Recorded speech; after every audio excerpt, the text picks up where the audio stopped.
கர்த்தருடைய பரிசுத்த நாம் மகிமைப்படுவதாக. தேவன் இன்றைக்கு நம்ம கொடுக்கிற ஒரு அழகான வசனம், இன்னும் தப்புவிப்பார் என்று அவரை நம்பி இருக்கிறோம். ஹல்லேலூயா. ஆமாங்க, ஆண்டவரை போல ஒரு இக்கட்ல ஒரு பிரச்சனையிலிருந்து நம்மளை தப்பு வைக்கணும்னா அவரோட கரந்தாங்க இறங்கி வரும். ஹல்லேலூயா.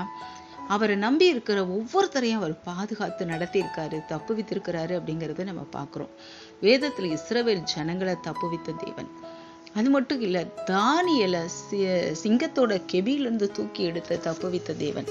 ஷாத்ராக், மேஷாக், ஆபேத்நேகோவை அக்கினியிலிருந்து தப்புவித்த தேவன்.